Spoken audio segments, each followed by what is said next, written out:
Bueno, algunas de las propiedades que vamos a evaluar se encuentran a continuación.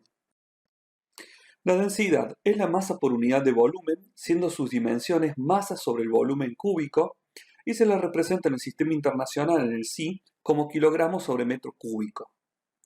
Es un indicativo de cómo la materia está organizada en un cuerpo, o sea, si es un cuerpo masivo o no, y hay tres tipos de densidades que son importantes cuando tenemos que hablar de los alimentos. Por un lado tenemos la densidad de lo que son los sólidos, también la densidad de las partículas que forman parte. Acá no estamos hablando de la molécula, estamos hablando de una partícula. Y un alimento lo puedo tener particulado como si fuera un polvo. Y también la densidad a granel, que es cómo se van acomodando. Vamos a ver un poco más en detalle. La densidad de los sólidos. Para calcular la densidad de los sólidos debemos descontar el volumen que tienen los poros. En la mayoría de los alimentos se encuentra tabulado entre los 1400 a 1600 kilogramos por metro cúbico, a excepción de los alimentos que son grasos y los alimentos salados porque sus densidades cambian notablemente. Por otro lado, también tenemos la densidad de la partícula, en donde la densidad de la partícula da una idea de la porosidad dentro de las partículas, es decir, si son partículas porosas o no. Hay una relación entre la masa y el volumen real de la partícula que ocupa. Es decir, dentro de una partícula puede ser porosa o puede ser maciza. Por ejemplo, una partícula porosa es que tenga huecos y una partícula maciza podría ser una bolita de vidrio. Entonces, la relación que hay entre la masa que tiene esa partícula y el volumen que ocupa esa partícula. Por otro lado, tenemos la densidad a granel, que es la cantidad de masa de una unidad de volumen en un lecho de partículas. Y un lecho se hace referencia a un recipiente. Da una idea del espacio libre entre las partículas que forman el lecho, y ese espacio libre es denominado la porosidad, que es el volumen ocupado por los huecos libres entre las partículas del sólido.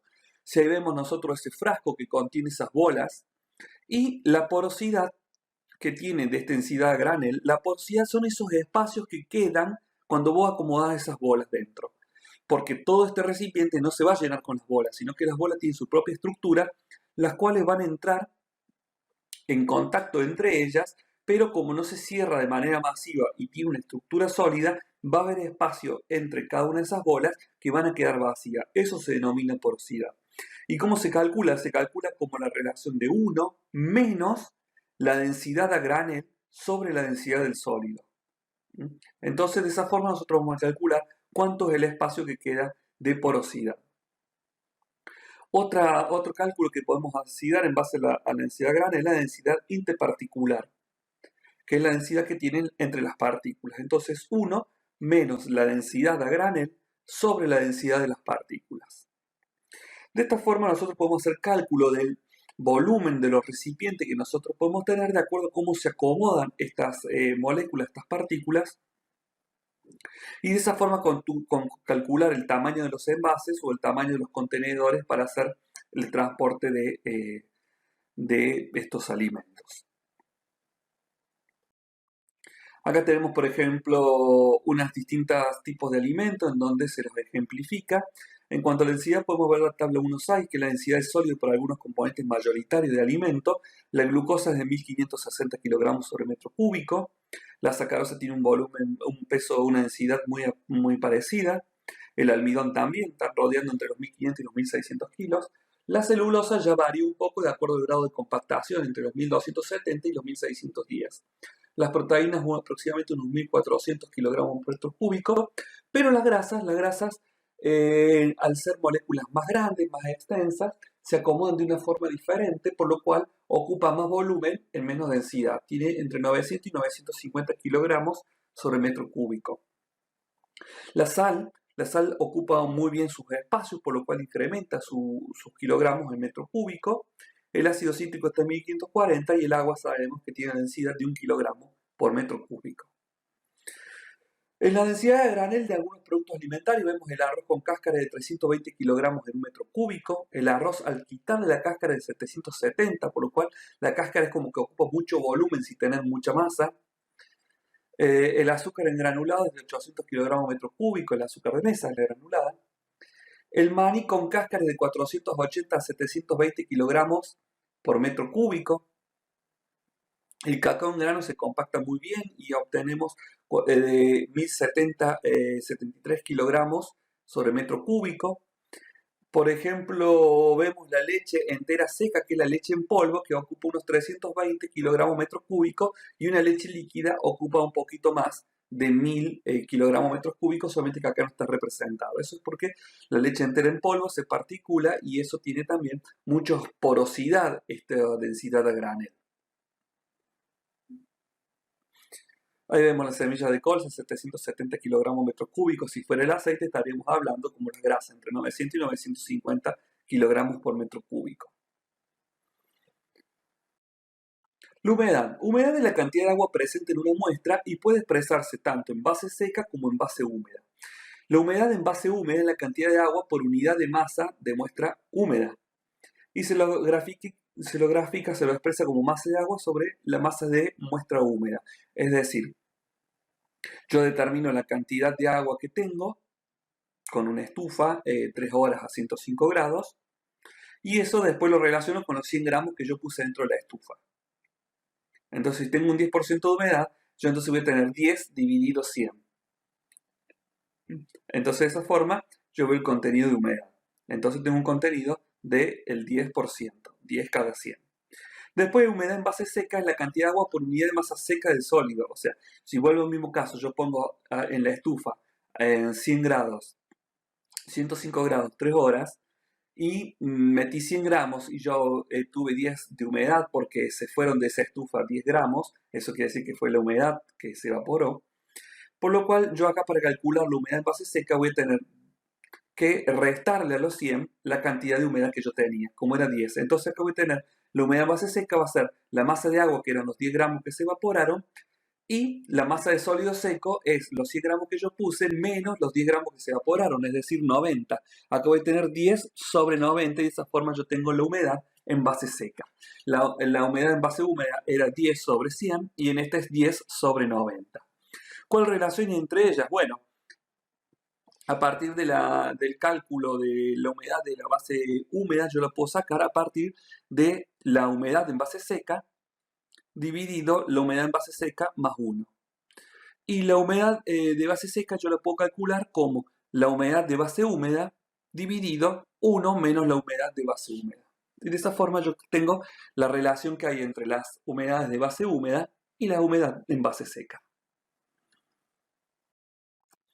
Otro de las propiedades es la temperatura, que realmente cuando las personas hablan de la temperatura es muy relativo sobre ese calor o frío, por lo cual se utilizan unidades de Celsius, no Kelvin, unidades de temperatura, para poder restar la subjetividad que tienen los seres humanos. La relación entre Celsius a Kelvin, Kelvin no se pone el redondelito de grados, sino que simplemente es la letra K. Dice que la temperatura en Celsius yo le tengo que sumar 273,15 grados, 273,15 unidades para poder llegarlo a Kelvin. ¿Por qué? Porque el 0 en Celsius, como muestra la figura, equivale a 273 grados Kelvin. Entonces, acá tenemos un problema en donde tenemos que hacer la conversión entre Kelvin y los grados Celsius.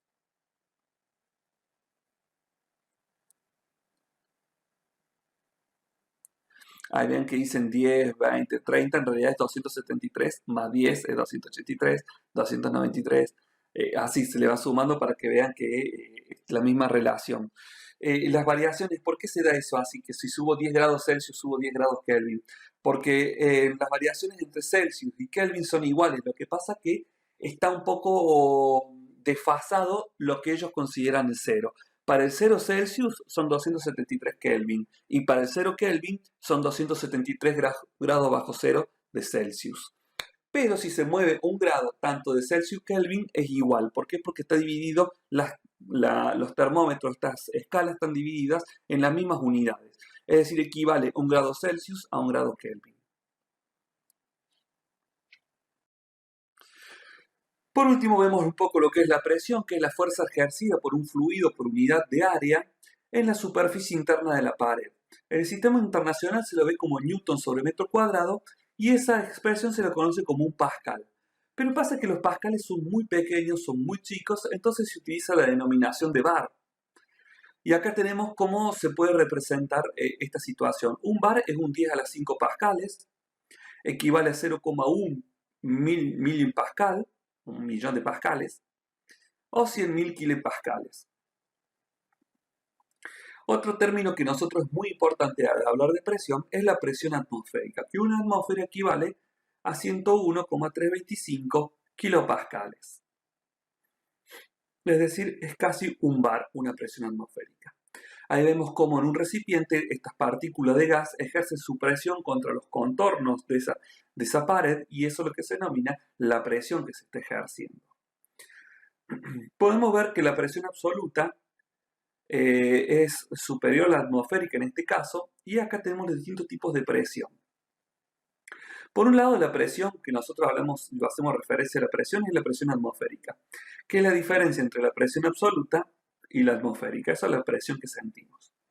El vacío es la diferencia entre la presión atmosférica y la absoluta, esa absoluta que es total, integral.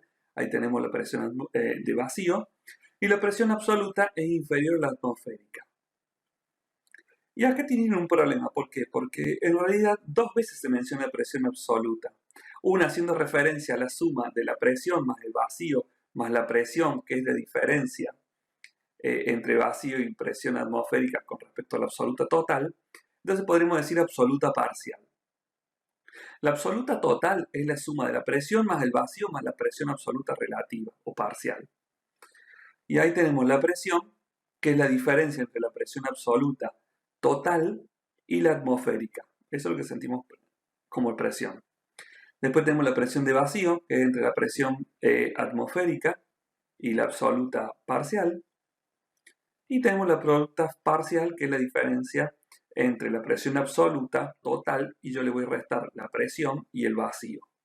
Y después tenemos la presión de cero absoluto, que es un vacío perfecto, que es algo que nunca se pudo alcanzar todavía, porque es muy difícil de lograr. Bueno, eso ha sido todo sobre dimensiones y sistemas. Muchas gracias.